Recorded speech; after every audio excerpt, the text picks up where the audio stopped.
অপেক্ষাকে আমি আজও ছাড়তে পারিনি। হ্যাঁ, অপেক্ষার কথাই বলছি।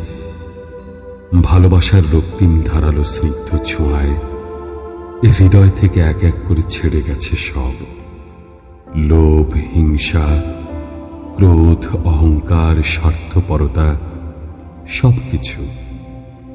কিন্তু অপেক্ষা আমাকে আজও ছেড়ে যেতে পারেনি।